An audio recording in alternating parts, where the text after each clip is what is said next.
Peace, everyone. Welcome to Ryan Post from TV. Thank you for joining us today. We have a wonderful topic and guest today. We have before we bring a guest on, we want to let you know that the Moroccan Post Law, History, and Government class, which is a live Zoom class, which have been held since the third Wednesday in June. It will be this upcoming Wednesday. We'll have the next class, which is on at 7 p.m. to 10 p.m. Eastern Standard Time. This is a live Zoom class, and the classes are recorded and uploaded to our Moroccan Post Media YouTube page.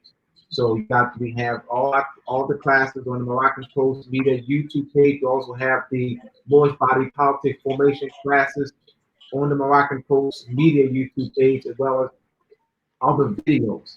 So definitely go check out our Moroccan Post Media YouTube page.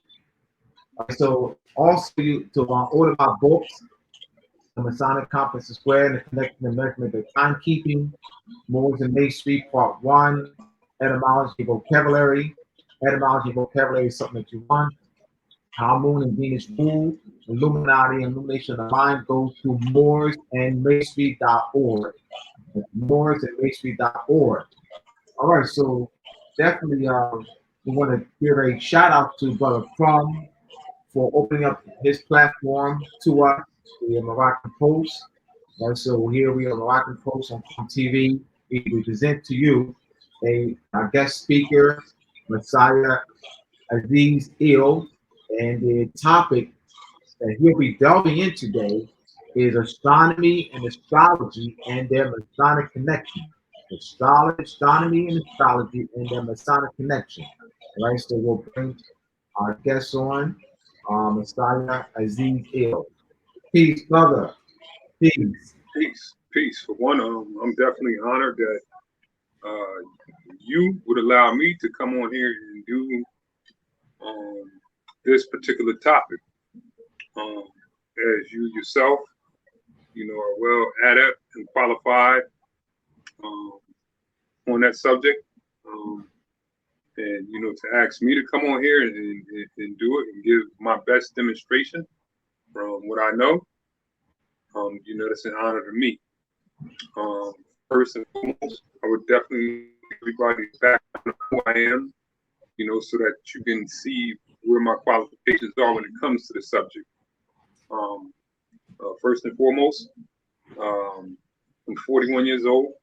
I came into the nation of gods and earths, 5% back in 1998, and I navigated through that very well. I learned the 120 lessons. I learned supreme mathematics. I learned everything, and I didn't stop right there. I kept going. I kept running into other schools of thought that were very well connected to what I was receiving through the Nation of Gods and Herbs. What that led me to was the Moor Science Temple of America, also the Nation of Islam. Tracing the history back from the Nation of Gods and Herbs, and going to the Nation of Islam, and then tracing that history back to the Moor Science Temple of America by Drew Ali. And there's a whole, a lot of different things that took place after Drew Ali passed form, where there was several splits that took place. However, there was still the same message, even though some of those messages have been distorted.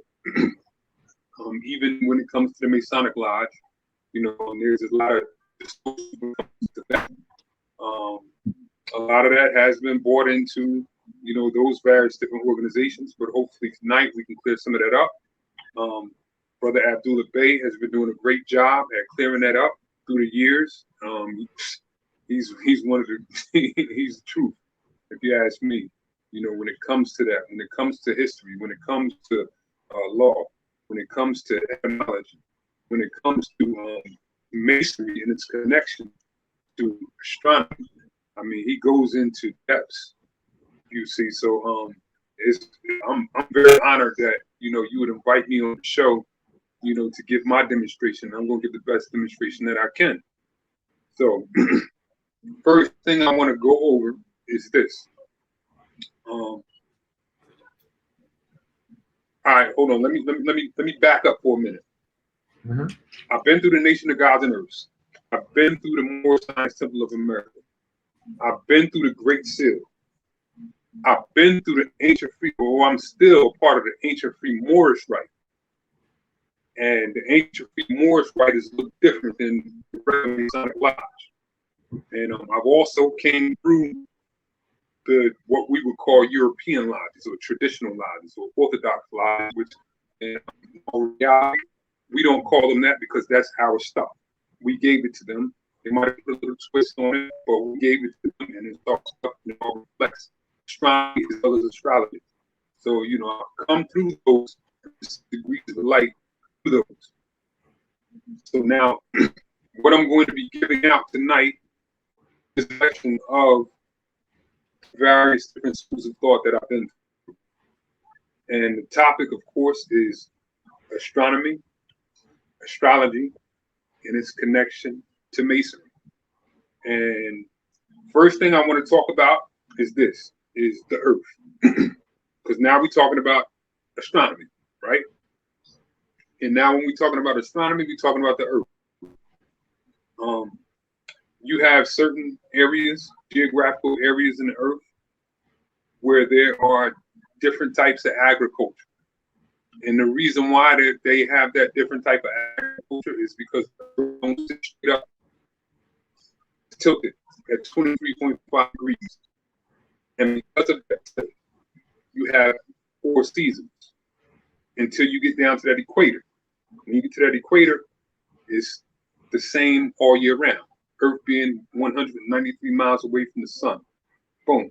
So now this is something that's very important and key for us to all understand, because when we start getting into like religious concepts, religious views, ancient concepts, before you know, we had our main 3 religions that run the world today, they were all built and based off this concept. And this concept is a astronomical concept. It deals with the science of that tilt. That tilt is what gives us our 4 seasons. That tilt is what allows us to be able to have a summer, winter, and a fall season. It differs in the northern hemisphere as it does in the southern hemisphere. But then when you get to that equator is boom, where it's equal. So the more you get close to that equator, and now all of this is all Masonic science, but I want to take it a little further and tell you that it's Moorish science. And even more science and Masonry, they're the same thing. Masonry is nothing but more science concealed. And in going into that, we are the ones who gave them this history. We are the ones who showed them the concept of, for one, I recall when I was in school, in elementary school, and them teaching us that the Earth was flat. I recall they showed us a video where Columbus was the first one to suggest that the Earth was round, right? So now, you know, I'm young back then, I ain't paid this no mind. But then studying the history of the Moors and how the Moors went up into Spain and started educating and civilizing the brothers in Spain, now we're talking about where Christopher Columbus came from. Where did he get that idea? So now, when it comes to the Masonic Lodge, when it comes to Masonry, what I deal with, I deal with our ancient stuff. And a lot of us run from Masonry because, you know, there's been a lot of misconceptions about Masonry. You know, I've heard Brother Abdullah go over this a few times. You know, just let's go into the Masonic history in the first place, right? And then we're going to connect this to astronomy, and we're going to connect it to astrology. But going into the Masonic history, you have us, the Moors. We never identified ourselves by Negro black color at that time. You know, we were all a part of different Moorish tribes, if you want to say it. You know, Almohad, Almoravid. We were all a part of a certain kingdom, even though those two were, you know, at war with each other. But we did not identify ourselves by colors or crowns like we do now. And we went into the Iberian Peninsula and we civilized that Iberian Peninsula. So now that took place from 711 AD up into 1492.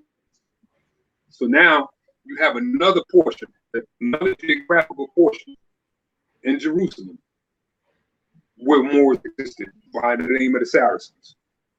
And then you also had individuals that existed there by who they call the Hashashin or the assassins.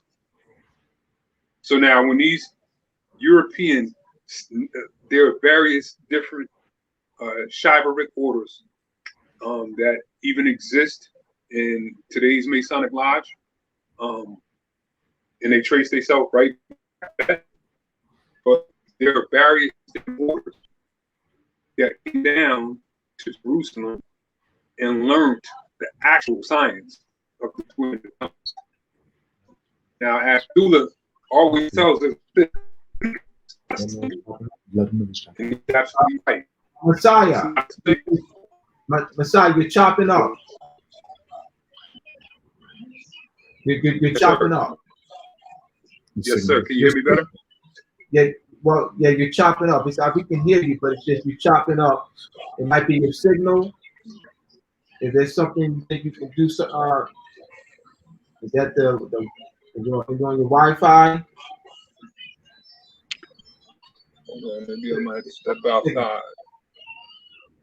right, I got more Wi-Fi. Can you hear me? If you can sit, I think that may be better. I step outside then.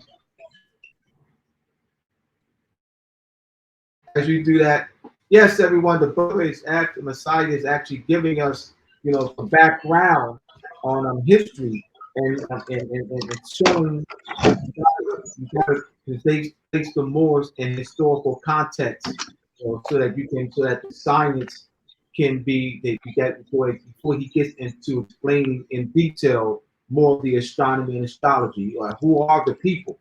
So he's doing a great job in laying a great foundation and giving us our historic and placing us and back into history. All right. So you know what? Now let me analyze that, because I recall being on the phone and back in history, you know, and so I had to rethink that, you know, placing our people back in history. Well, actually, we were never out of history. Let me explain. I'm going to explain. When the statement is made, placing our people back in history, we're analyzing that statement in the context of what's taught in school. But if you go into primary sources, we are in there. Mm-hmm. So we were never written out of history. We look down. I'm not talking about secondary sources. I'm talking about primary sources, treaties, diplomatic correspondences with consuls and ambassadors, you know, heads of states. We've never written out because we are in those primary sources. When you get into secondary sources, that's what you get into when you're in the schools. Those are secondary sources. But in primary sources, we're there. So therefore, we never were written out in history. Talking about, so we analyze in the context of primary sources.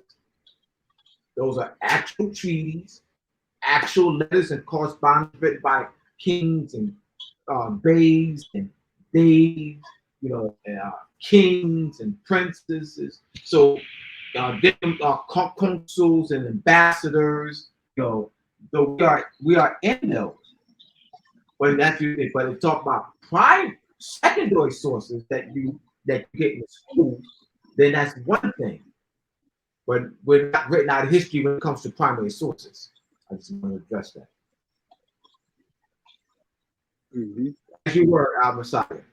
Absolutely. And you know, the reason yes, sir, and even the reason behind that is this is our land.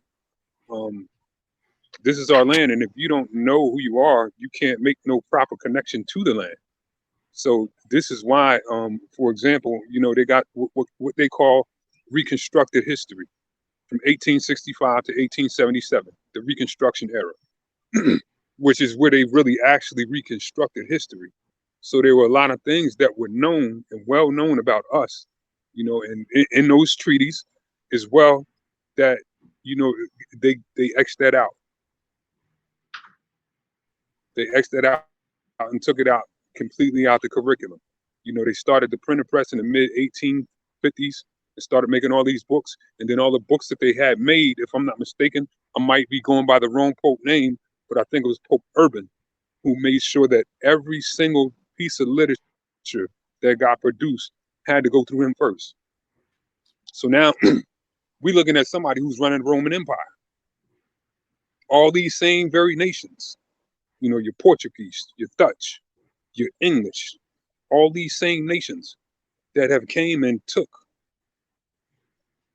raped and pillaged and, you know, took our land and then reclassified us as, you know, Negro, black, colored. And then all at the same time knowing our science. Um, you know, just to get back to the, you know, to the Masonic aspect of it. And, you know, what we've been given and what we call Orthodox Lodge. Um, Even in the Orthodox Lodge, I mean, there's so much of your science in there. You just have to, you have to dig through it. You have to, somebody has to give it to you. Um, you know, just like I heard you say once before, um, you sat there and broke down the significance of the two pillars. And then after giving that demonstration, you know, the brother came up to you and said, boom, I took an oath of obligation to not tell nothing about these pillars, but I didn't even know what they meant. I didn't know what they represented. And there was an astronomical connection between what those two pillars represent, as there is in all of Masonry. Now, these are the things that, for one, when that Enlightenment age came through, these Europeans was on that. They was getting it from us, but they knocked us upside the head. But they were definitely on that. They were really, really, truly learning the concept of connecting astronomy to the not just going to be a stonemason and building. Put it like this: you look at the three pyramids in Giza, right? And you look at those pyramids; they're lined up with Orion's belt. You look at the Sirius star system, and then for one, even the craft of you know what we would call European masonry. That's the ancient Egyptian mystery system. That's our stuff, right? They just took it, you know, and put a little bit of twist on it, put their names on it, blah, blah, blah. But they still practice our stuff, right? Now, we all should know on this call that the United States, when it was set up straight up Masonically. You know, going from Philadelphia, going to Washington, D.C., and the way Washington, D.C. was laid out. And, you know, from what we know and what we're taught in the Great Seal is that actually this goes outside. You can go to an almanac and read this. You had LaFont, who was supposed to be the first designer of Washington, D.C. And then you had Benjamin Banneker.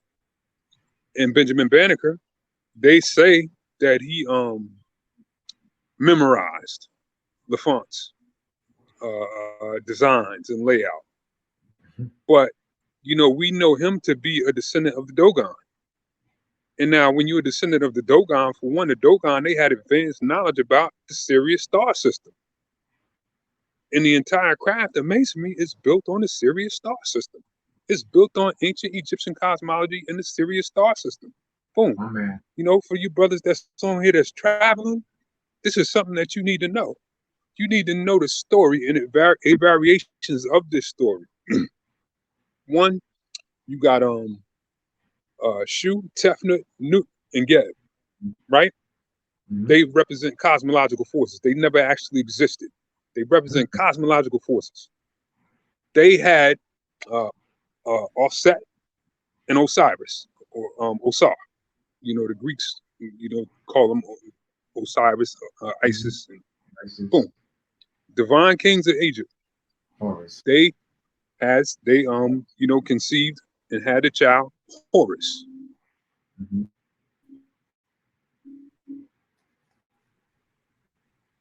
They also had another brother named Set, Satan from, and that's a whole nother thing. We're gonna get to that in a second too. Um, but you know, this is all what masonry is built off of. It's built off of this ancient Egyptian story, right? So now you got Osiris,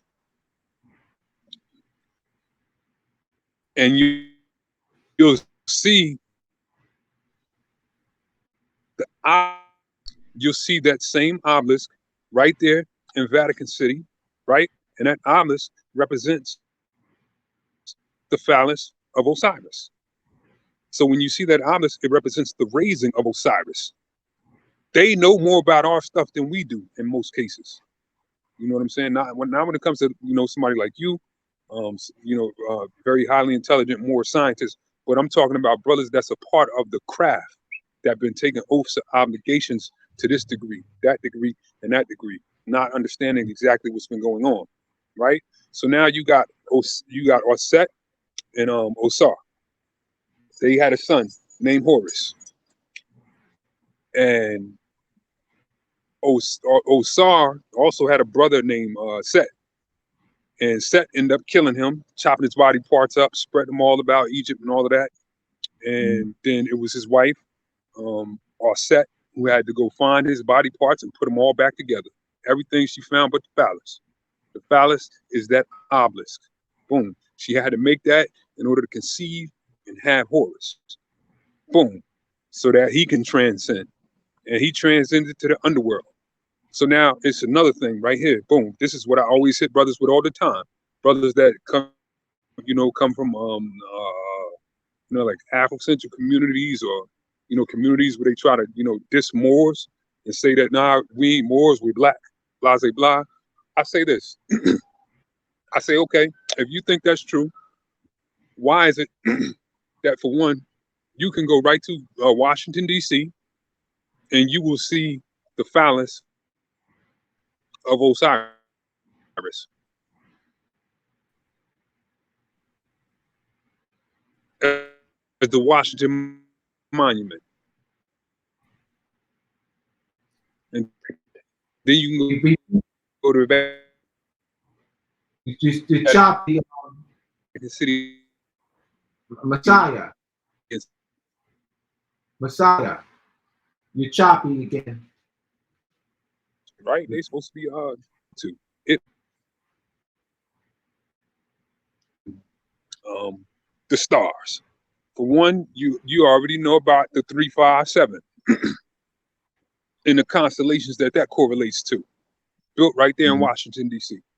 Washington D.C. being laid out on a square, built Masonically. And from what I personally believe, besides Benjamin Banneker, um, you know, designing it, I believe there was other Moors that was involved in it as well that they try to hide. Now, I'll go into what this is what the Honorable Elijah Muhammad said about our flag. This is what he said about the banner, not the flag. He said he said the flag was created by a black man. Now, you already know, when you're dealing with the Nation of Islam, you know that's the type of language that's used. He said the flag was created by a black man. He said the white man did not have enough knowledge to be able to create that flag. Now, what that flag is based off of ancient Egyptian cosmology, right?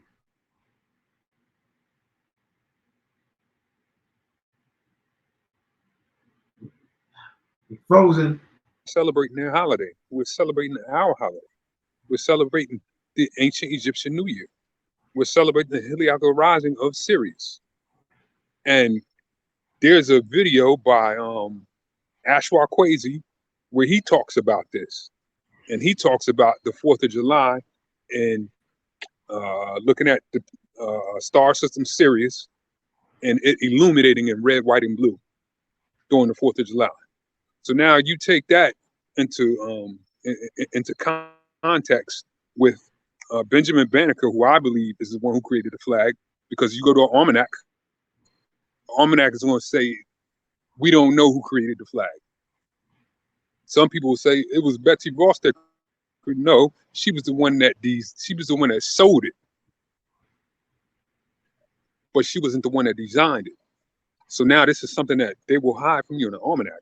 Now, it's something of that great importance. Why do you think that will be hidden?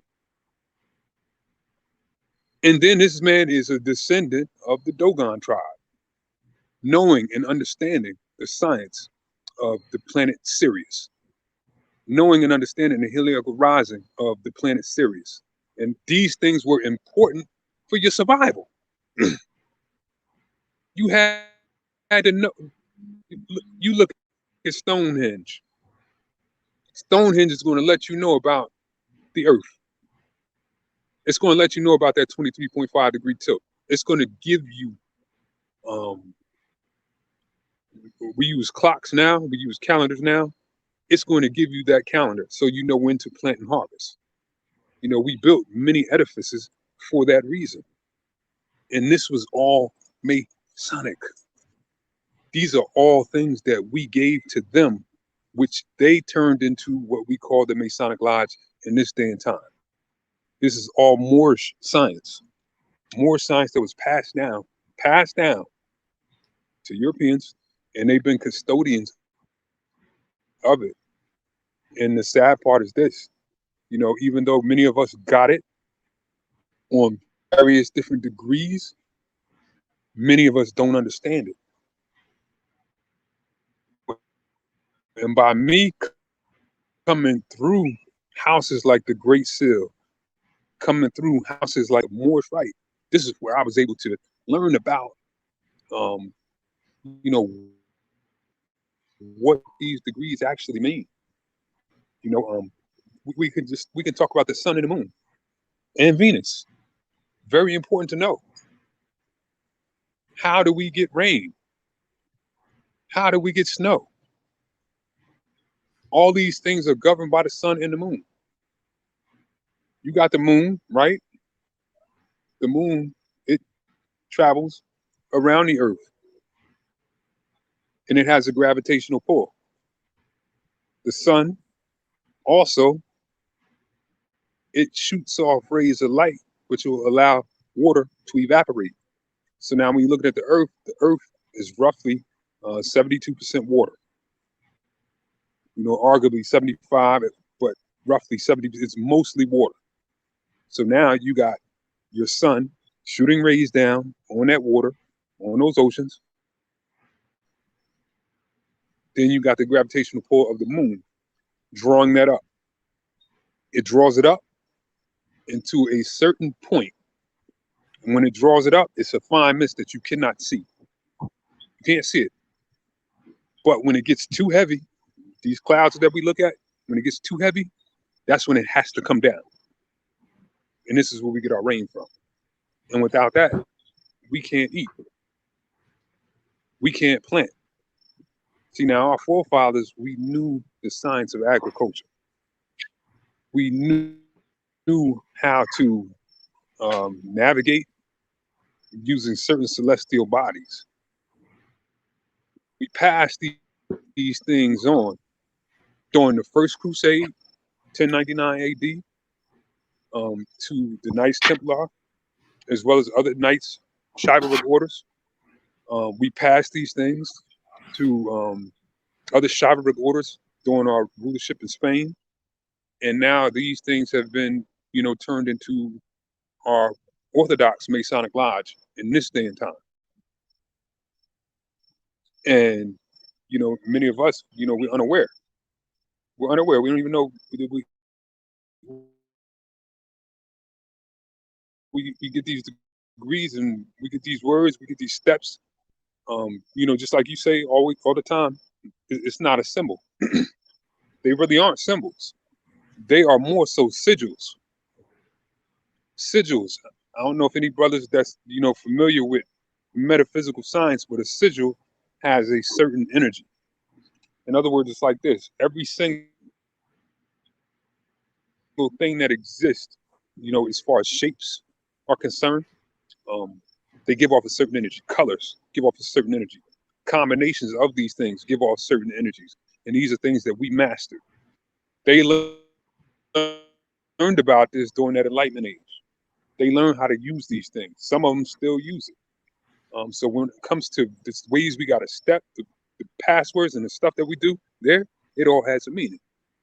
It's not just a fun house. It's not just a play club.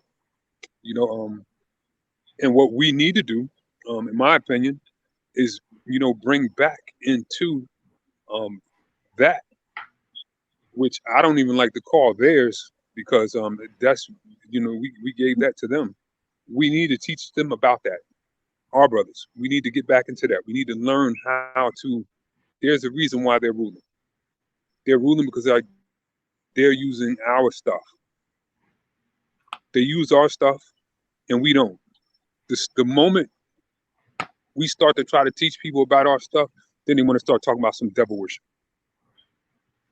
There's been a misconception when it comes to masonry and devil worship. You have just like I talked about Horus earlier, and this is also another key part of masonry. This is why we say our horizon, horoscope, etc. Horus, he was a representation of the sun, right? Now, he had a wife by the name of Hathor. Hathor had these horns. The Greeks adopted that same concept of Hathor, the horn, which would later become your devil. So now when you see horns on something, boom, it's already stuck in our mind through Hollywood that that's devil, evil. We see inverted pentagrams. We don't associate that with the star system Sirius. And for those brothers that's on the line that don't know anything about the star system Sirius, the star system Sirius, there's a central sun and it has two planets that orbit. They call it um, Sirius A, B, and C. Now the Dogon tribe, this so-called primitive tribe, had advanced knowledge about that star system. They had advanced knowledge about the composition of it, everything. They knew the astronomy behind that star system before a European, before the French was able to make a telescope that could see that far. They said that knowledge was passed down, passed down, passed down, passed down, passed down, passed down. Boom. And now your current Masonic Lodge is based and built off of that science. Henceforth, why you have your 4th of July celebrated on the Heliocal Rising Sirius, as well as other holidays that are, Egyptian in nature. But these are things that we need to explore and continuously get back into. Now, that's the astronomy side of it. Now, when we start talking about the astrology side of it, now we're talking about a whole different story. You got to know the astronomy first in order to know the astrology, because the astronomy is going to be, um, the composition, the distance of this planet from this planet, or how far the Earth is from the sun.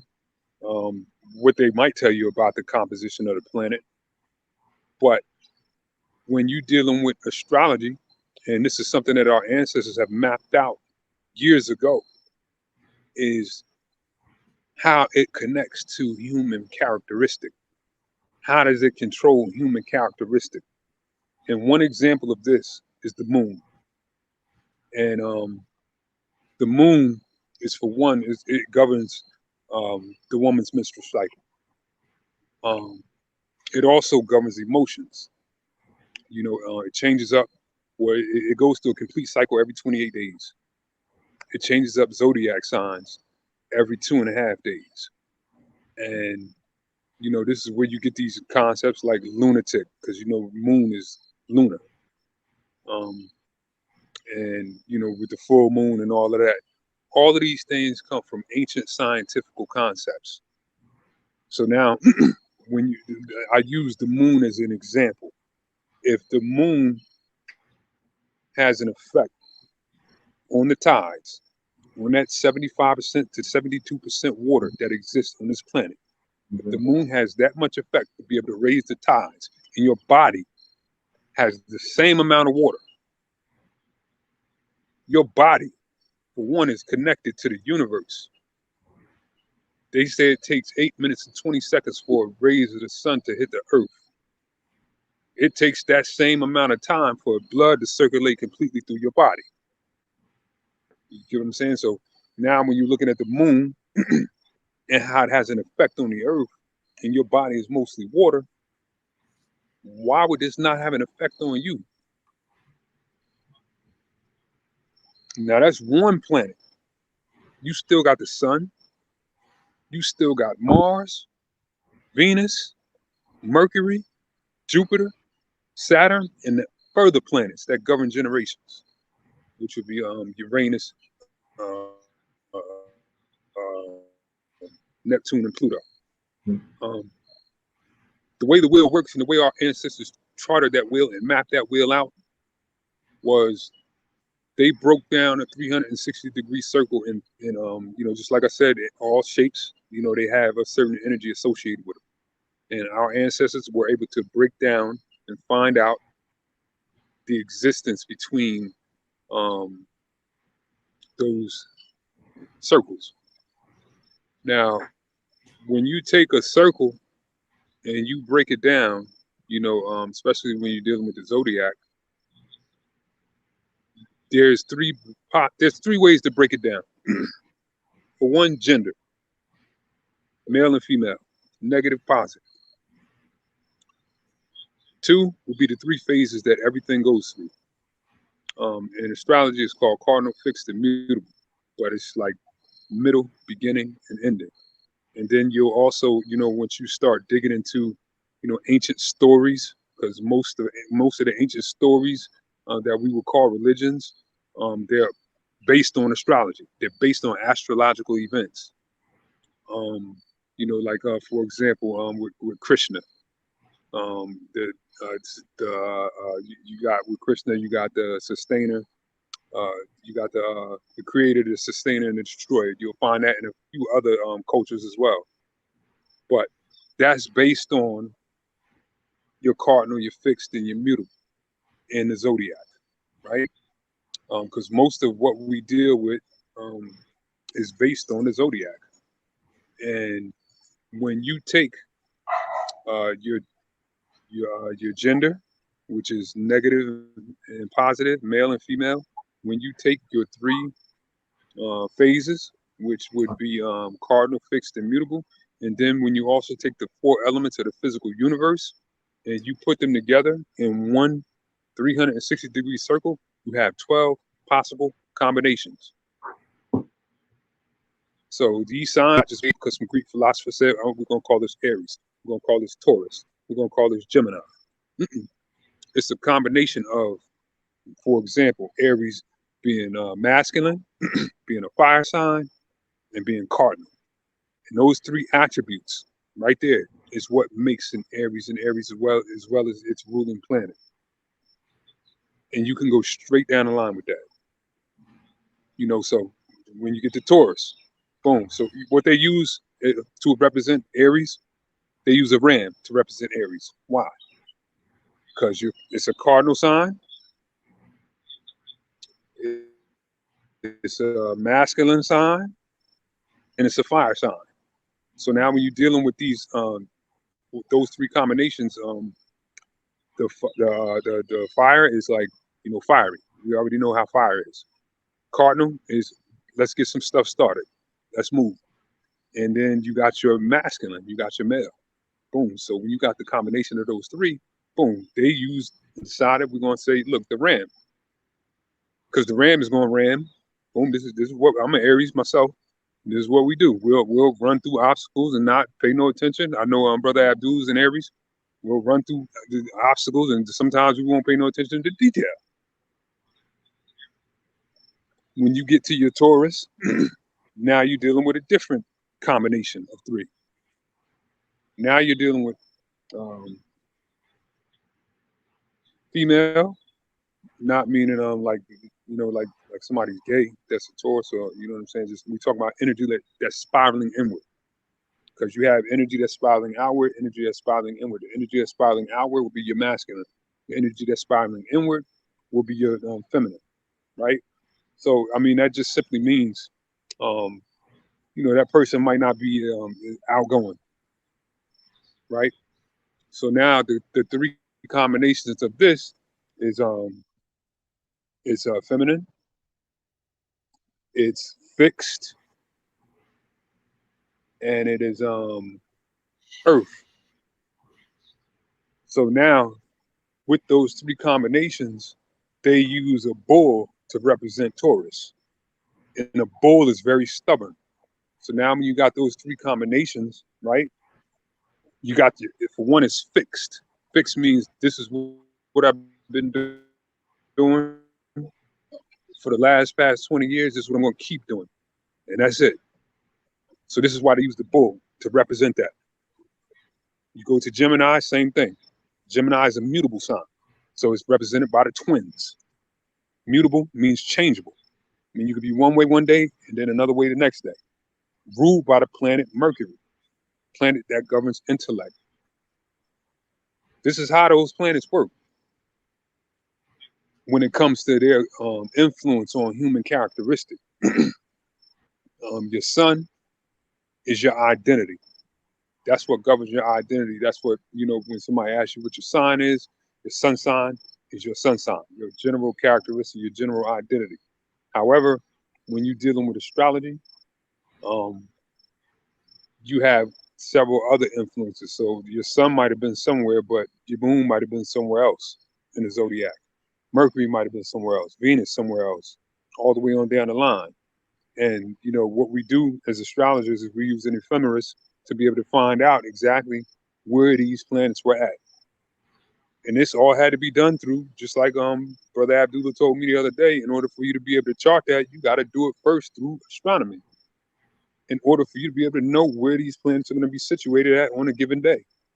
But once you know that, once you can chart that, then you can chart an individual's complete character. Mm. Mm. And I ain't never seen it tell a lie. And I've been doing this for a minute.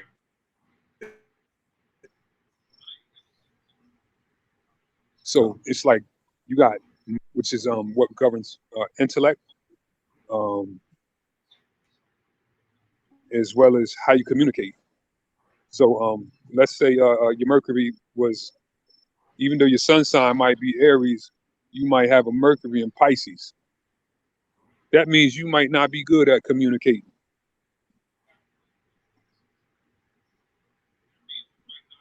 Because Pisces and Mercury, they don't mix. So your communication skills might be a little poor. But if you got Mercury somewhere where it's home at, like in Gemini, boom, you're going to have phenomenal communication skills. But that's how the zodiac works. That's how astrology works. And this is all tied into Masonry as well as astronomy. Everything that has been built with when it comes to law, government, history is built and based on these principles. These are principles that we, for one, had to give them, and they've been custodians of it. These are principles and concepts that many of our brothers in the traditional lodge need to acknowledge. We get these things in the Great Seal. We get these things in the Clock of Destiny. It's sometimes it's hard to get it in a traditional Masonic lodge, but it's there. It's right there in the degrees. As far as the ones I got, it's in there. And, these are things that we need to start exploring a lot more of. Um, and there's brothers. Don't get me wrong. There's some brothers that they sharp when it comes to it. Even on the European side. There's a lot of brothers on the European side that they real sharp with it. They really get into that. They don't just use it as a social club or order where we just get together and have fun. Um, it's supposed to be used for civilization building long government, setting your house in order. That's what it's supposed to be used for. It's your connection. Masonry is your connection to the Thank you. universe. This is why it's always stated um, that you have a belief in Messiah, be the Messiah, zodiac, let me stop you for a minute but here you because must have that. Yes, you sir. made a point, and this was a great segue for me. And you talked about the connection. And as far as you did a great job in explaining the connection with astronomy and masonry, and Hmm. you're leading into the connection that astrology, the role that astrology plays in masonry. So I want to go more to detail Hmm. with the role of astrology and masonry. What are some of the uh, points or factors that you see in Masonic orders where astrology plays a part? Well, in all of it, it's not necessarily given, but it plays a part in all of it. Um, there was a point in time where You got put your this cameras is what away. they dealt with completely in masonry. They took that out. Some of them still. I mean, it's mainly the European governing lodges that do it. Just knowing and understanding man's connection to the universe which is what masonry is. Masonry is, of course, law and government. It's civilization building, and it's also man's connection to the universe. And man's connection to the universe is the astrological science. How we are governed by celestial bodies. We know how to navigate through them. Um, we know how to navigate through celestial bodies, our folks. But there's also celestial bodies that have an influence on your character. And masonry is what we call character building. So if you don't know and understand masonry or astrology, it can be very difficult for you to deal with character building because for one, we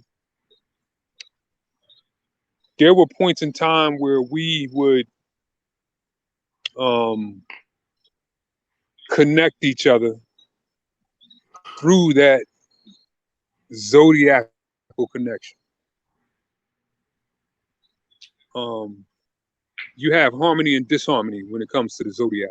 Um, Obviously, when you're dealing with the zodiac, you're dealing with earth, air, fire, water, right? Um, you already know earth and fire don't mix, water and fire don't mix. So this is where the harmony and the disharmony comes in at when you actually are breaking down somebody's character and how those celestial bodies affect their character. So you're taking those, you're breaking it down, and you're applying it. This is masonry as well as civilization building. And this is something that's been sometimes it can be right there on the face of some of those degrees, and sometimes it's veiled, just like the rest of a lot of things that it's a lot of stuff that's veiled, but it has to be given. Especially brothers that's in the craft. It has to be given.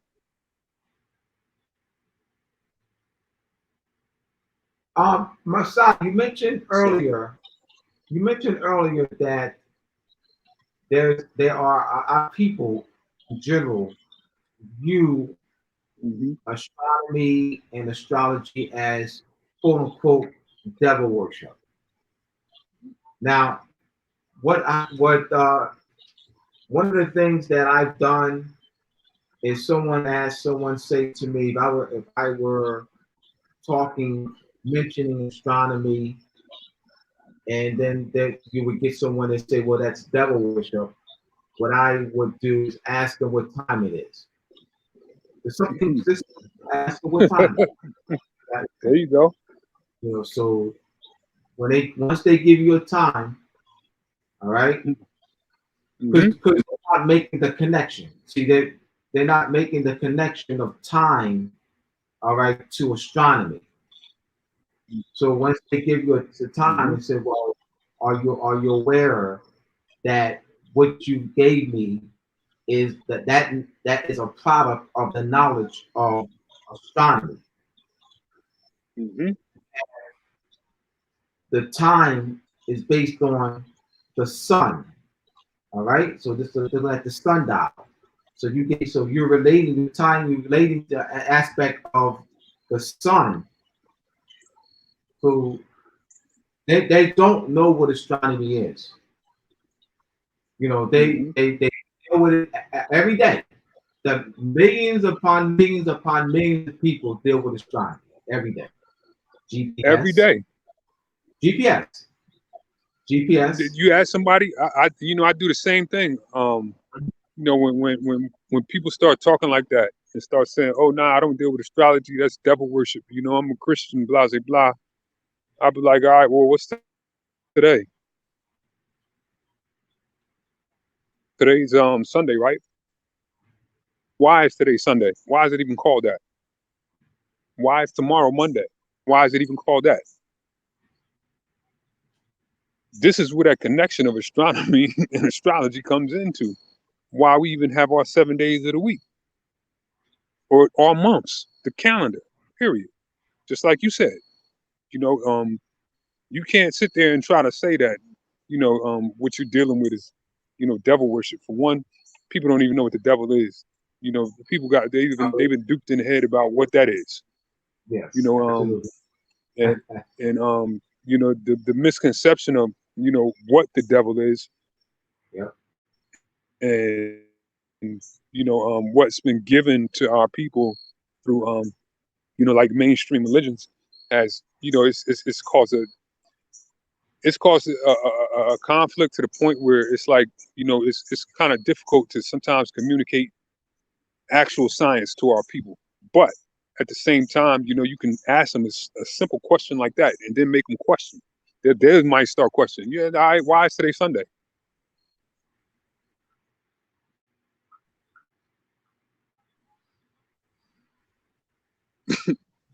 You ask them a question like that and that's what it's called. Sunday, the day of the sun. Why is tomorrow Monday? Monday, moon day.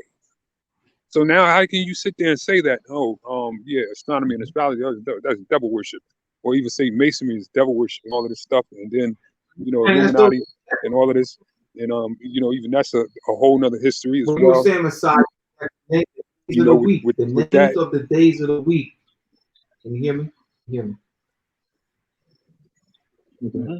The names of the days of the week. And I recall being in the classroom and Morse classified as Spanish, who have been saying Hmm. all their life, you know, Domingo, we'll say Domingo, but the Latin is Solis. You have Lune, Mercury, Martes, Tuesday, Martes, Hmm. Wednesday, Martes, Martes, Mercules. Mars. So, so when I wrote these on the board, and Moors classified as Latino, Spanish, Puerto Rican, who have been saying these all their lives, did not make the connection Hmm. until I wrote it on the board, and I put Martes, and I put Mars next to Martes. I put Mercules, I put Mercury. Mm-hmm. They said, "Oh, Mr. Bay, Mr. Bay, Mr. Bay, you're right." All their lives, they've been all their lives, and we just got to do just make some simple things. Let's keep it simple. Mm-hmm. Let me make one of my keeping it simple. I can teach the astronomical origin of the clock to pre-K3. Pre-K3. I'm going to tell you how it's done. Pre-K3. What you start off with is you show them a video of the point within the circle. All right. When somebody's in an open field and it's a rod, all right, and they do a circumput, all right, and forming a circle around the rod. It's an open field, and they see the shadow line casting off that rod, a long stick. All right. You show the video to the pre-K3. Show the video to the pre-K3, and then what you do is you put together a project where the students are involved. You can't be in board work. Can't be in the board work where they're sitting down, you writing. No. They must be part of the project every step of the way. And I'm talking about even building cutting out the shadow lines, all that. They must be part of the project, and then they must be the clock. They must be the shadow line. You have them, 1 o'clock shadow mark. All right, student there, 1 o'clock shadow mark. Right. I guarantee you, the pre-K3 will go home the same day and teach that lesson to their parents. Look, Exactly. mom, daddy. They go get a broom. They go get a broom. Look, mommy. Look, daddy. Yes. The broom, and you draw a circle. Yes, right. And then shadow pre-K3.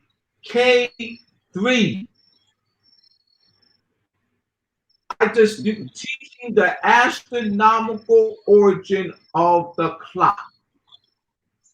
What I'm saying is that we just gotta make it plain. Make it plain. You want to know what's crazy about that as well? I had a European Mason, right? um, I had a European Mason breaking that down once before. He was breaking it down. Boom. It was me and him. We already knew. We was already on the square meeting up with each other. But it was other people that he was talking to, and he was trying to demonstrate a lesson about what we can do as people. And one of the things that he embedded within that lesson was that. And so, boom, when he laid that down, I kind of like, um, I kind of heard you talking about it like a few days later, breaking down that, that's that point within the circle, and then how to make the clock based on that. This guy was breaking this down.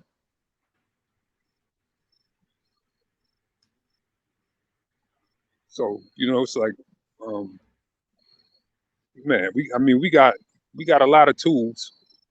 We got a lot of things. We got to put them in order. You know, um, dealing with the need to do to get back where we need to be. And, of course, it starts to me with unity. If we can't get together, then what? How we gonna get anything accomplished? You got these cats over here saying, "Oh no, I don't mess with them." You got these cats over here saying, "I don't mess with them," even though we deal with the same science. We can't get nowhere like that. We got to leave our egos behind. Boom, put them shits at the door, and just let's move forward and get some stuff done. Let's address that. Let's address that. And we have these cats over here. We got these cats over there. and even though we're dealing with the same science, all right. But the issue is, Messiah, is that they don't know that they're dealing with the same science.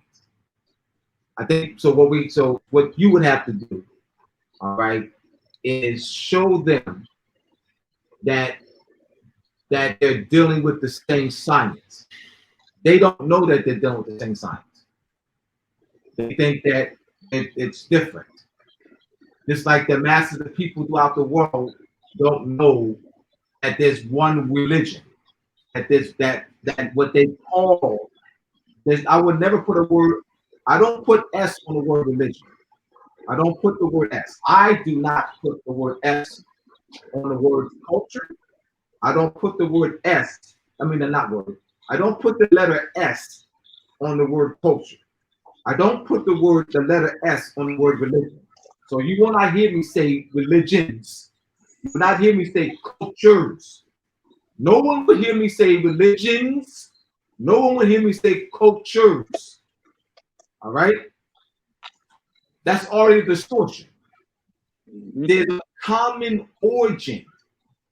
So what we have to do is show the common thread of the one, the interconnectivity of the all. So the principle is understanding the interconnectivity of the all, and that concept has been lost and must be restored in the social fabric of society. And I agree. And I say this, it's like, boom, you have like let's say, you know, we got and I'm just using this for the sake of for the terminology, you know. Let's just say we use the terminology three religions, the three major religions, right? Christianity, Islam, and Judaism. Boom. And I'm just using that for the sake of the term, you know, just for the sake of trying to explain the point. Within that, within those three, you have, like, let's say in Christianity, you got your Gnostics. And then in Islam, you got your Sufis. And then in Judaism, you got your Kabbalists. They don't sit there and argue about whose God is whose God. They don't sit there and argue about this is my religion, none of that. They can all sit down and get to work. They know and understand and represent. They know that, just like you said, there's only one. Because they know, no, they don't sit and argue because they know. See, that's the point. All right, that's what I'm saying. You're supporting what I'm saying. Is the reason why they don't sit and argue is because they know that there's a common origin. We sit and argue because we don't know that there's a common origin. So what we have to do, and you know what you're doing, is explaining the common origin. Until that is done, the division will be there because they think it's different. Meaning they don't understand the concept, the ancient principle of the interconnectivity of the all. The false concept of race, different races. That's false. That's a false paradigm. Because that removes or suppresses the ancient principle of the interconnectivity of the all, which is a universal, natural, divine principle, the interconnectivity of the all. So we have to start. Let's look at the flower of life. The flower of life is emblematic of the divine principle of the interconnectivity of the all. You see, every aspect of life is embodied in the flower of life, the interconnectivity of the all. So that common divine principle has to be taught, where that becomes your philosophy and as a measurement guide to what you look at. And you would, once you understand that divine principle of the interconnectivity of the all, your mind doesn't go to different. It's all right. I know the foundation, ancient principle of the interconnectivity of the all. So, all right, how are they connected? How is this event in Russia, this event in Russia connected to this event in China, this event in Japan connected to this event in Mexico? All right. How are they can interconnect? Understood. I understand the interconnectivity of the all. That there's no separation there. That there is the interconnection of these different events going on. All right. That has to be. That is a philosophy that has to be taught. So the Absolutely. interconnect. All right. So the reason why the what you were saying is that they don't fight or argue among each other is because they understand that guiding principle. We have to reintroduce these ancient guiding philosophical principles to our people so that we can use these guiding ancient universal guiding principles as a foundation of our thought process. When you remove that from a people, then you have this fighting each other. So that's very key there. And you're doing a wonderful job in today and also in your lessons that you've been given. You actually give in explaining the origin and application of astronomy and astrology as the foundation principles of what masonry. What go into some of the social the work you've done in correcting some of the ills that as a result of social engineering and that occurs because I know you're in the Masonic order. So talk about your activity in the order. All right. What I do is I host a class every Saturday. And within that class, I give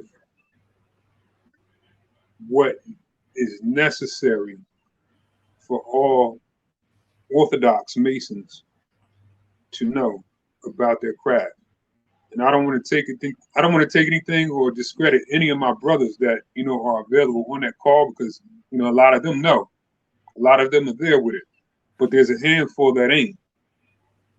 So, what I do there, is bring them how the ancient free Moorish rite came about. And the ancient free Moorish rite is really just the resurrection of ancient free Moorish rite masonry. From the source from which Europeans got it from, and I try to make sure that I'm spreading that information to my brothers. To the point where boom, man, listen, it's some brothers that don't even want to deal with the traditional lives no more, because now we have a saying. Our saying is this, and this was given to us by Dr. Cliff Hazel Bay. You know him. Yeah. And he says this. He says, if you ain't practicing your own Freemasonry, then whose Freemasonry are you practicing?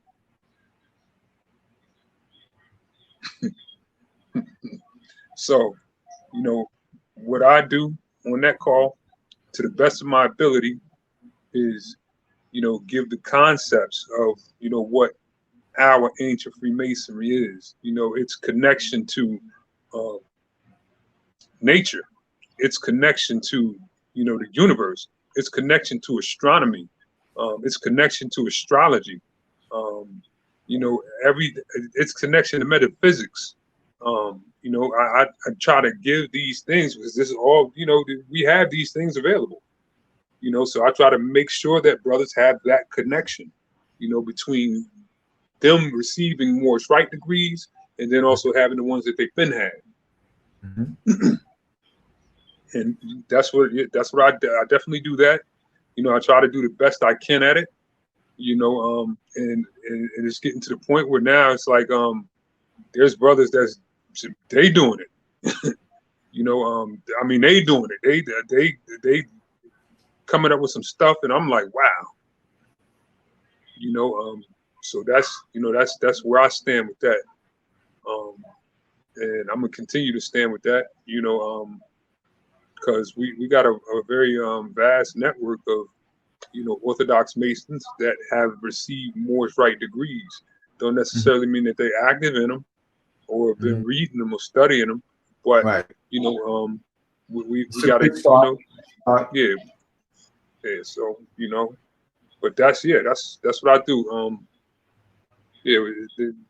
We don't know in social club. When it comes to Moorish Rite Masonry, this ain't no social organization, ain't no social club. It is strictly spiritual, straight up. It goes into the spiritual practices of Freemasonry, where you're dealing with nature, where you're dealing with, just like you said, there is only one religion, and that one religion is based on the concepts of nature. Yes. And when you know and understand those concepts of nature, there is no arguing and saying, "Oh, this is my God, that's your God." Number one, that God has the only reason he has a name is to explain a natural force. And when you understand that natural force, then there's no arguing, there's no fighting, there's no fussing. So, that's where I'm at with that. And that's great. And now, what about the sisters? I mean, you mentioned the brothers. What is your? They doing it better than us. For one, we got a bunch of them. We got a whole bunch of them. I mean, we got so many more star sisters, and they doing it way better than us. They digging, and then they putting work in at the same time. You know what I'm saying? They working. And it's to the point where it's like, this whole Moorish Rite dual jurisdiction that I deal with. I mean, it's already blown up, but it's going to blow up even further. And I mean, further to the point where, when it comes to Masonry, it's going to be our doors that's going to be knocked on.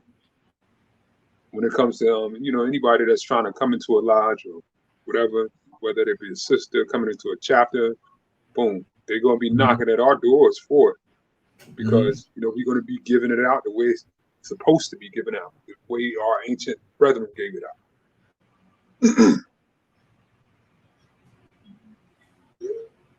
Yes, sir. That definitely was a good question, though, about the sisters. Well, I have to ask that because this is what it said. Abdullah, why didn't you ask about the sisters?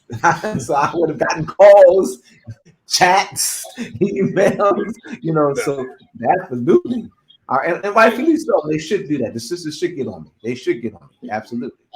Yeah, we definitely don't want to sisters out. My perspective of Masonry is the woman in itself,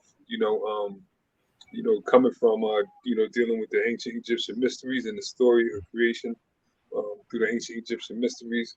And then Isis, of course, being the widow, boom. And then we call ourselves sons of the widow, boom. So, to me, from my perspective, the woman is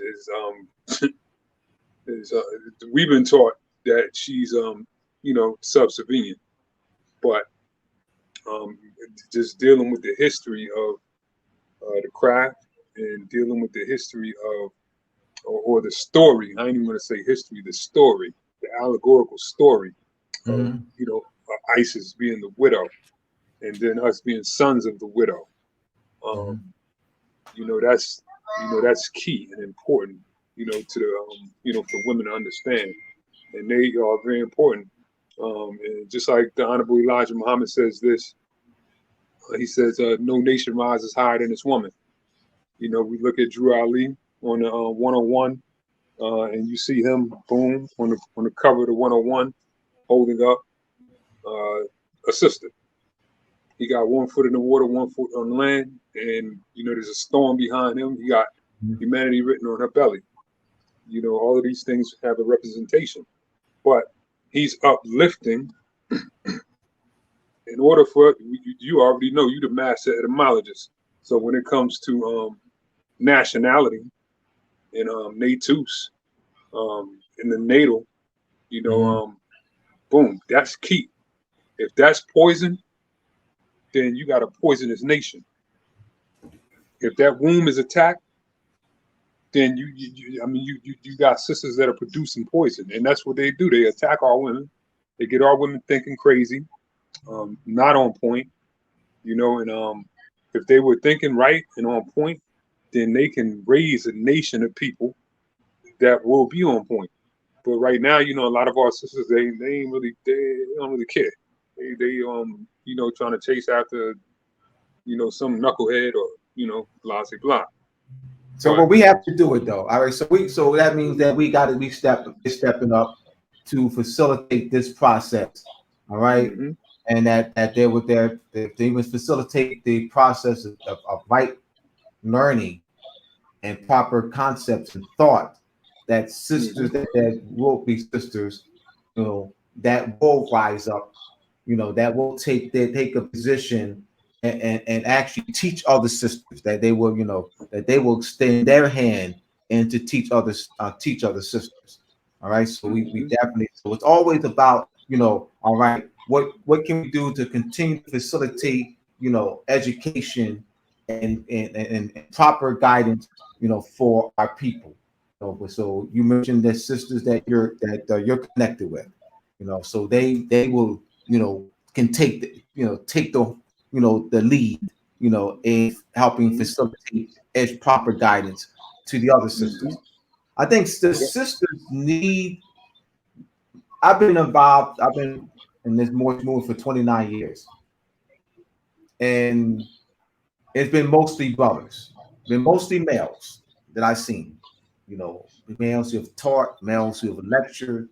All right, you know, males. Very few sisters that I've seen. You know, that has to change. It has to become a balance. It's not even a balance. It's not 50-50. It's not even 70-30. It's not 80, it's not 80-20. It's not 90-10. It's not even 90-10. It's not when it's 90% brothers and 10% sisters. Can we at least do that? Can we get to 90-10? Can we get to 90-10? Can we get to where it's 90% brothers and 10% sisters? Because it ain't there. It's not there yet. It's not 10% sisters. It's what? 99-1?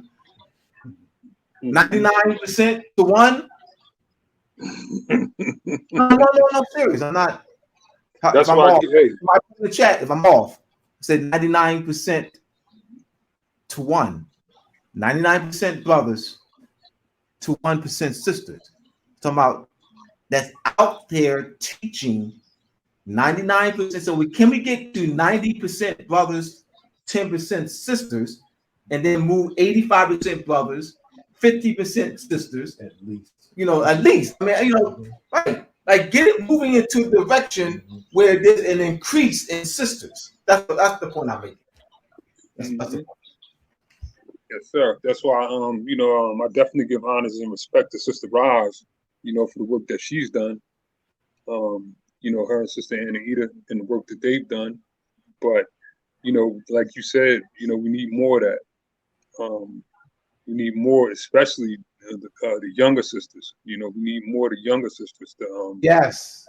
Really. Those are the ones that, yeah, we got to start focusing on them, the younger sisters, before they, you know, start getting poisoned. You know, because once they get a certain age, then, you know, it's kind of hard to reach out. But you know, the younger sisters, that's definitely key. And you know, resurrecting our empire. You know, and I'm never one that's like you know, I want to take the Europeans out or anything like that. Just do what you do, just don't do it to me. Let me do me. Let me get my stuff in order. Let me get my house in order, and just you know, leave me alone. You know, you do your thing. You know, we can have our sodalities the way we used to have them. Boom, where we can do trade and commerce and all of that. You know, but you know, let me, you know, resurrect my people and and that's what it is. I don't never talk radical. I ain't about that. I'm just simply about getting us where we need to be. Mhm. And even in the lodge has the ability to do that. It's just sometimes it's hard to deal with. Sometimes it's hard to deal with Negroes, and that Negroes come in all shapes and forms and fashions. Whether it be in a Moorish Science Temple, whether it be in a Great Seal, whether it be in a Masonic Lodge, whether it be in the Nation of Islam, you're always going to have dudes in there that got that Negro mentality and don't want to come together to get some stuff done. And I can sit there and say proudly that I'm not one of them. And I need more brothers, just like you need more brothers as well as sisters that don't have that mentality. You know what I'm saying? Yeah. As you already know, brother, I'm willing to work with you 100% and get some things done. We met a while back. I remember that. I'll never forget that. March Boom, 2015. We went down to the house of Ram. You know what I'm saying? You did your thing down there. Boom. You're a brother that I look up to. You're to me what I call one of the pillars of the Great Seal. Taj being one of them, you being one of them, Sister Roz being one of them, Hakeem Bey being one of them. Nakeem, also Nakeem. Nakeem. Yeah, him. He's actually, actually, it's crazy. I met him back in 2013, twice. I met him twice back in 2013, but I got a chance to fellowship with him like recently in April because we had our grand session. April 2nd. He was not there for us. You was there. Yeah, I was there. Yeah, you was there. Yeah, I forgot all about that. You was there. So that's when I got a chance to like really fellowship with Nakeem. Right. Yeah. So absolutely. Yeah. And it's even. I'm even trying to do some work with him on the Clock of Destiny side because I'm a part of that as well. Yeah, he's been involved with that for years. Yes. Yeah. So what we're gonna do, Messiah, is that we're gonna give the listeners a chance to ask you some questions and put in the chat. Type your questions in. All right. Yes, sir. We got about 30 minutes, and so we want to give the viewers an opportunity to throw some questions at you. All right. Type your questions in, everyone. All right. I hope I can answer. Has done a wonderful. I can't answer. I can't answer. Well, that's the right thing to do. That's the right thing to do. Type your questions in, everyone. Anyone who wants to, want Messiah to answer a question you have on your mind, type it in. Type those questions in. All right. We have any questions, T?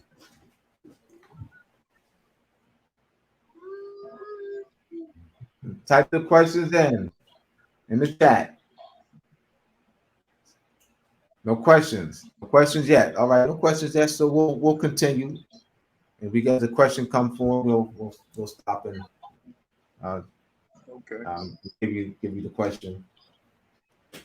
All right. So yeah, you want we want to continue. No, I was just gonna say I'm surprised some of my lodge brothers ain't on here asking me no questions because I invited them and I'm sure they on here, but I'm surprised one of them they might come up with something. All right. They usually always got some questions, but I'm always going to be a student. Question. We have a question. We have a question. Can he actually see the questions? Can you see the question, Messiah? Can you see I can't see it. All right. So, all right. Tell it to me. All right. So we have let's say you give all right. So we have a question from Bruh Hugh. It says, this stuff is deep, but how do Black people use any of it in a way to benefit or better themselves? And that's the question. All right. First and foremost, we can't identify as Black. That's where we lose at, right there. When we want to benefit from any of this, because right now we just touched on one subject out of the many, and one of the things that we need to know and understand is that Black is it's a status, it's a political status, and that status is what it will be called third-class citizenship under the 14th Amendment. And this is how they classify you in the United States Census Bureau. And this is something where you don't have no rights. You don't have no constitutional protections. So that's for one. We gotta get rid of that so we can, obtain our own sovereignty back. Because we come from sovereign nation, and we got to be able to retain that back. So what we talked about tonight, boom. Even though we talked about character building, we talked about astronomy and how we can connect that through astrology, through character building. We talked about masonry. Masonry is a brotherhood. Masonry is a brotherhood where you can come together and you got brothers that will look out for you. But first and foremost, as Black people, there's no such thing. That's what we gotta stop. We can't identify as that. And I'm not saying, when I say that, I'm not just saying that we need to say, oh, look, I'm not Black. No, we have to demonstrate, we have to prove that. We have to have nationality cards. We have to have our documents in place. You know what I'm saying? And we don't need to, go to no European organization to get these documents. China, they don't go to the United States to nationalize or get citizenship status.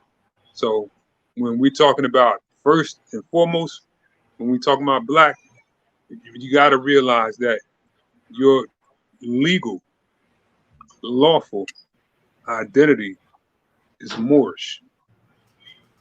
When you go to that Treaty of Peace and Friendship, it don't say nothing about no Negro, Black, colored on it.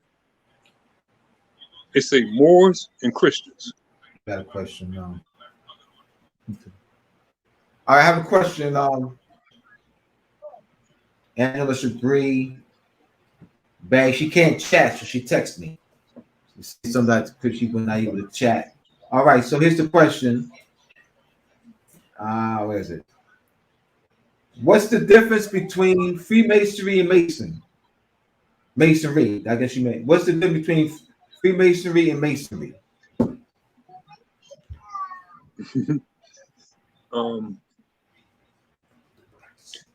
You have what you call speculative masonry and operative masonry.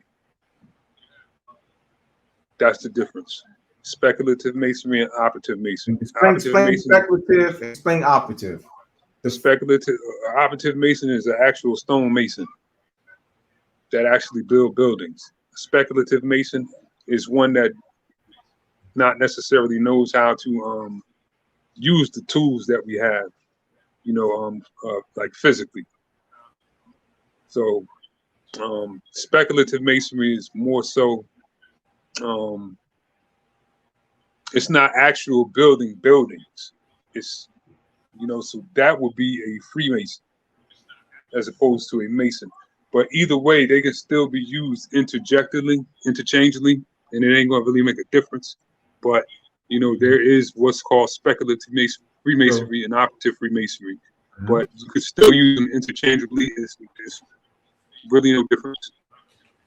So the key is actually speculative and operative.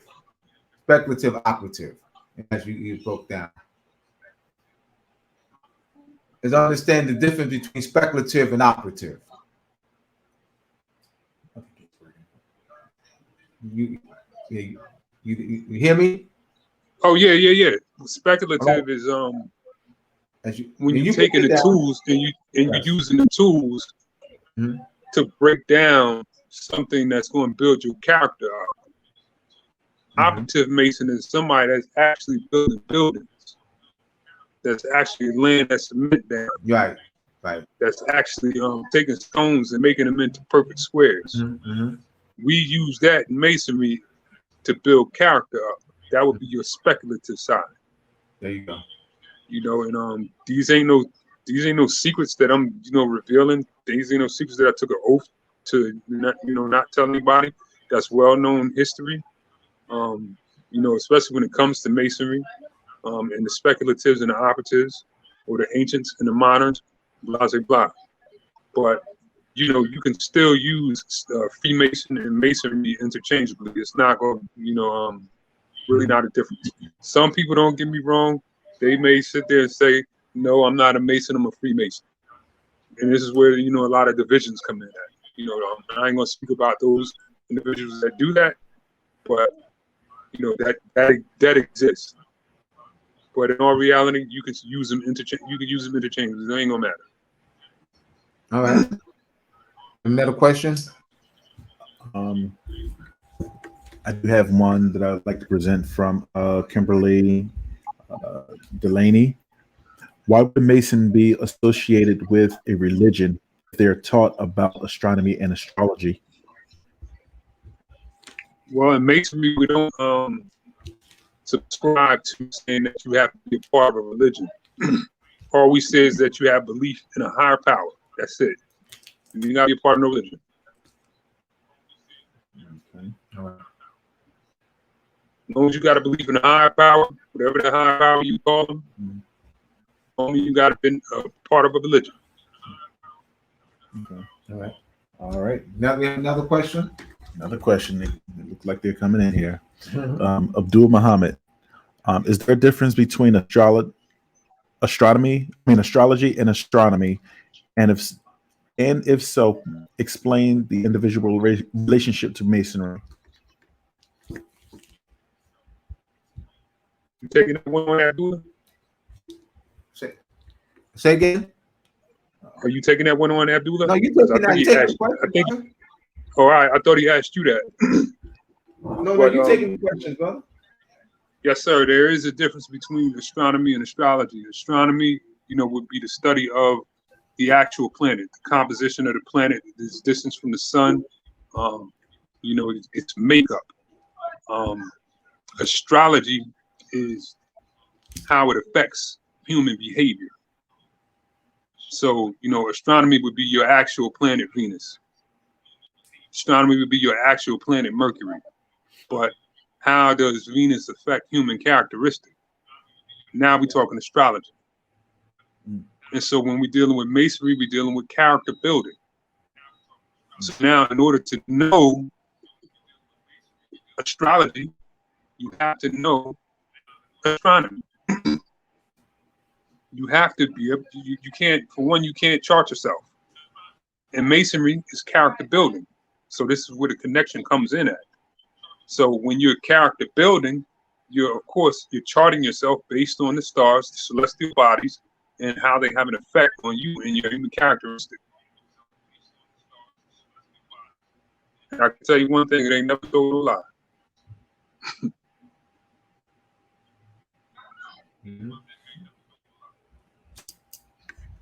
All right. I see construction in this particular, I believe it's a question, a statement, I guess.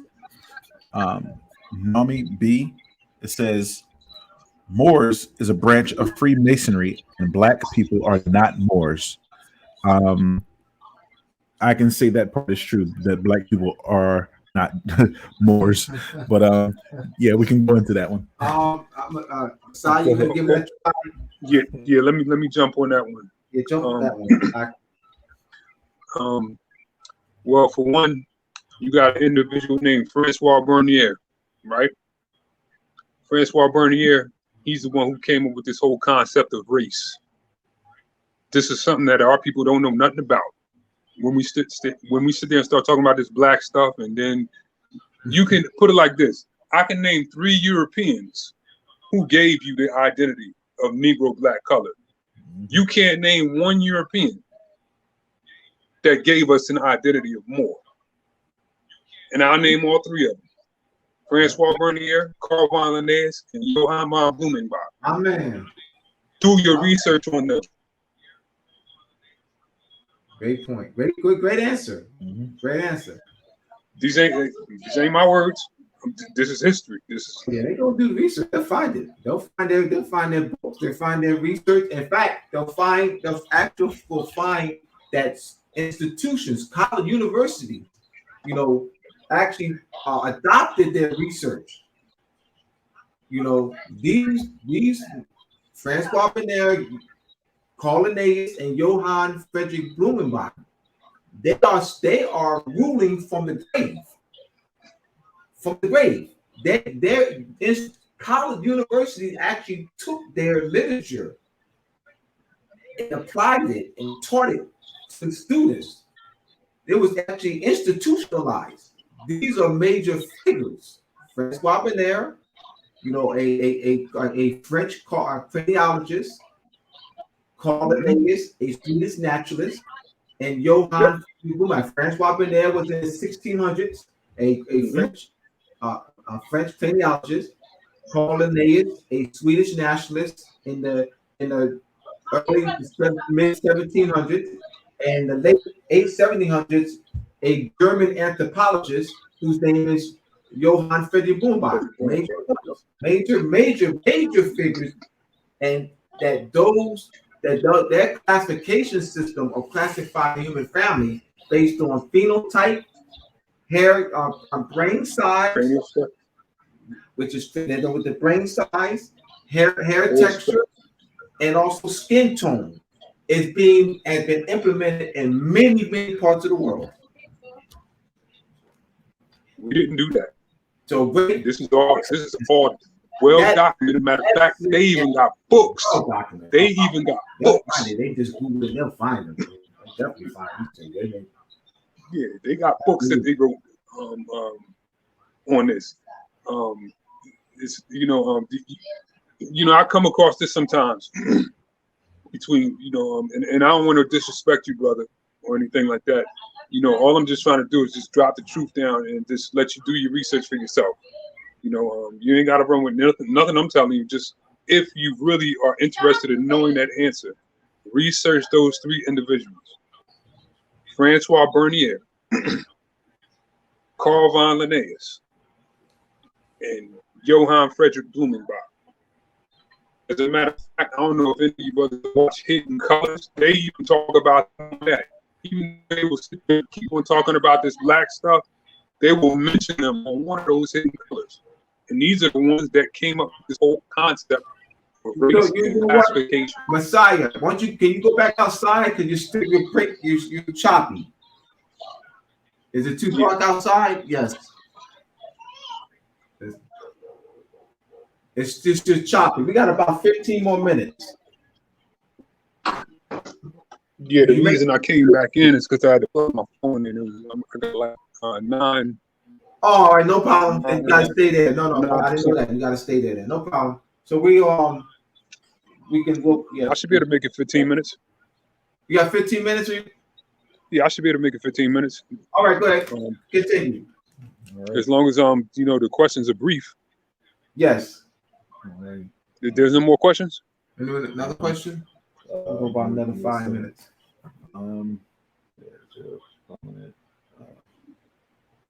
Let me see. We have another question. Give me 1 second. All right. Well, since ain't nobody got any more questions, I can even tell you this. More goes back further than the 1700s. It goes back further than 711 AD. More goes all the way back to this is the problem. We only been studying reconstructed history. Reconstructed history was based off even a lot of our scholars right now, all of our so-called scholars. Your John Henry Clarks, your Joseph Ben Jachanan, boom. They're giving us history that's based off of that's based off of reconstructed history, right? But when you actually go into your history, and I'm telling you stuff that's been passed down from ancestor to ancestor, from culture to culture, this is where you'll get the real. and more goes back further than even 711 AD. They'll try to make it seem as though Moors were some religious group of people that came and conquered Spain during 711 AD. That's not Right. true. Number one, you had Moors that was Christians. You had Moors that was Muslims. You had Moors that was Yahudi, which is what we would call a Jew. But it didn't matter what they believed in. It was their pedigree, their national descent. Their national descent was Moorish. If you what we would call black today, you would be considered Moorish. There was no black. I'm trying to tell you, this stuff is recent. And there is no way anybody can sit there and prove to me, because I've even heard this before. I've heard somebody say that, oh, Moors got their name from Europeans. You can't prove to me not one European who named us Moors, but I can give you 3 by their words, not by mine.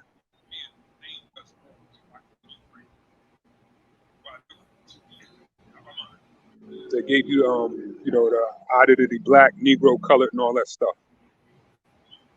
Good point. Good point. But this is why we can't get no land back, right?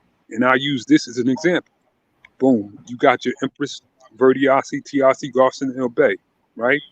She's the last reigning empress of the Washita Empire, right here in the Americas. A lot of people don't know nothing about her, but the Louisiana Purchase was falsely sold to the French. That land belonged to Washita Moors. And the empress was able to prove through a blood tie lineage that she was the last reigning empress of the Washita Moors, and was able to win back the whole northern part of Louisiana because of that. And she had to go through a lot. But she ain't get that back as an Indian. She didn't get that back as a black, a Negro, a colored, or the like. And that's just one situation. There are very many more where people were claiming their national descent, and instead of saying, I'm black, this land belongs to me. You go to Africa, you got over 51 sovereign nations over there. Don't let them call themselves black. They're going to identify by nationality, even though many of those nationalities are a result of colonization. They still represent a nation. And this is something that's key. So, I definitely take my Moorish identity very serious. And, like I said, I'm not trying to really come at you. I just want you to do some research before you make a statement like that. Just do a little further research, and I gave you the keys to do the research. Well, Masai, I want to thank you for joining us here at Moroccan Post on Trump TV this evening. You did a wonderful job. I'm gonna, give you clap for you, unwrap my turban, and tip my fez to you. Wonderful, outstanding job, brother. And trust that you'll be back. Trust that you'll be back. This is wonderful. Definitely. I think next time you and I'll probably do something together. I wanted to. Yeah, we're gonna do some law and government next time. Yeah, we'll do. Yes, yeah, let's do all government next time. Yes, but I wanted you. I know that astrology is an area that you actually study and you teach. So I wanted you, to give out to. And remember, we made the connection to Masonry, and that's because we want to also facilitate, the connection of brothers and sisters who are in the order. All right, so this is you're also part of the Moorish Rite order. So this is wonderful. This is wonderful. This was a right topic. All right, this was the right topic because we got to make that connection. All right, so thank you for being with us. Any last words, brother? Yes, sir. We're gonna do some law and government. We're gonna go into treaties, because right. just like we'll have people on the line and they say, oh, you're just talking, you blowing smoke. We're gonna pull the treaties out, to demonstrate exactly what was going on. Treaties that have been hidden from you. Matter of fact, you can go right now to you can YouTube Barack Obama's speech in Cairo, and he'll tell you the same thing that we've been saying for years. He will tell you about how it was us who gave Europeans algebra, how it was us through the Treaty of Tripoli that recognized them as the first sovereign nation. He'll go into these things right there on this YouTube speech. These ain't my words. We've been saying this stuff for years as Moors, but he went on there and said that.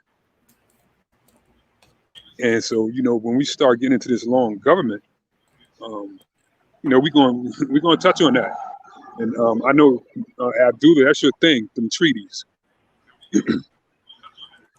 Them treaties, very important. Absolutely. Because if you don't know you're a part of that treaty, then what? You still running around with these titles. You still running around with these tags, and you can't. You know, just like the brother asked, how can we get somewhere with this information? We have to know who we are and how to enforce these treaties. But if we don't know who we are, we can't enforce a treaty. Treaty don't say nothing about no Negro. Don't say nothing about no black. But if you know you're a part and parcel to that treaty, then now you can make a lawful claim. So, you know, the next time we get together, yes, let's do law and government. All right. Let's do law and government. All right, we'll do law and government together. All right. Yes, sir. I specialize. I do it all.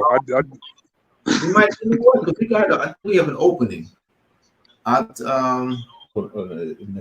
Next month, October. Our second next one. October, the second Sunday in October. Okay.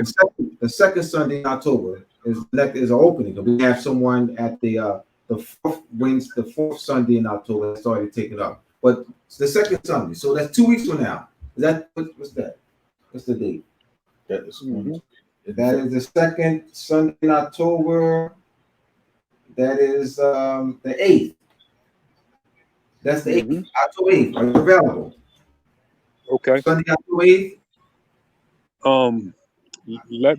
I got to get back to you on that one because we're supposed to have an event that day, but I don't think we're going to have it. So if we don't have it, then yeah, all day. Oh, I just try to think there's an event in Houston, Texas. No, not that one. No, not that one. That's on the 20th. Yeah, that's on the 20th. But we're supposed to have a pink event in Jersey. But I don't think we're going to have it because I was just speaking to Grant about that the other day. So I got to ask him and get with him, see if we're going to still have it. If we're going to have that, then I'm going to be up there for that. And but yeah, just get back to me on that. All right, thank you, brother. Thank you again for joining us here on Moroccan Post from Trump TV. And you'll get back to me on that date. Thank you again for those. We have our Wednesday classes, live Zoom classes on Wednesday. Actually, starting next month, the class will be held every second and fourth Wednesday of the month from 7 p.m. to 10 p.m. Eastern Standard Time. This is the Moroccan Post Law, History, and Government class. You have Moshe Malachi Bey, Abdullah Bey, and Michael Bey are the instructors. We have actually a 6 or 7 part series, Moorish Treaty Protection and Consular Relations. Moorish Treaty Protection and Consular Relations. Actually, we've done 5 classes and 4 parts, but it'll be 5 classes, and we're going to have the 6th class series. All right, so you go to the Moroccan Post Media YouTube page to view these recorded classes. Like once again, the live classes are held on Wednesday. It'll be the second. We'll be meeting this Wednesday on Zoom on our Zoom live Zoom channel. Is it in the chat? T the link. All right. Is there? When they go to the YouTube, I'll put it in there. When you go to the Moroccan Post Media YouTube page, you'll see the link, the Zoom link. Yeah. All right, that'll be this Wednesday at 7 p.m. Eastern Standard Time, and then starting next month, we'll go every second and fourth Wednesday of the month from 7 p.m. to 10 p.m. Eastern Standard Time. All right, you have here my books, mooresandmasonry.org, the Masonic Compass is Square, then the connection of measurement and timekeeping, Moors and Masonry, Part 1, Illuminati and Illumination of the Mind, how the Moon and Venus rule are on the page. All right, mooresandmasonry.org, Moors and Masonry Part 2, the power of Moorish treaties and the recovery of lost Moorish sovereignty. This is be on your way soon. This is coming soon. Moors and Masonry Part 2, the power of Moorish treaties and recovery of lost Moorish sovereignty. All right. So the other books are available now on mooresandmasonry.org. So I want to once again I'll see y'all this Wednesday on the live Moroccan Post Law, History, and Government class, the live Zoom class, 7 p.m. to 10 p.m. Eastern Standard Time. And you go to the Moroccan Post Media YouTube page, and you'll see the link, the Zoom link. All right. So thank you again. Thank Messiah Aziz Il for joining us. He did a wonderful job. I've known the brother since March of 2013. Thank you again, brother Messiah Aziz Il. All right, for joining us. I appreciate you for inviting me on. Thank you for joining us here on the Moroccan Post on Crumb TV. Once again, we'll give a shout out to Brother Crumb for opening up this platform to us, as well as others, many others who have opportunity to reach out to a broader audience. All right, so we see you back here the 2nd, October 8th. We are on the 2nd and 4th Sunday of the month, the 2nd and 4th Sunday of the month from 6 p.m. to 8 p.m. Eastern Standard Time. We'll be back here on October 8th, all right, at 6 p.m. Eastern Standard Time. Thank you again. I want to give a shout out to Brother Terrence, T-Bone Steak. All right. Peace, everyone. Right. Peace. All right.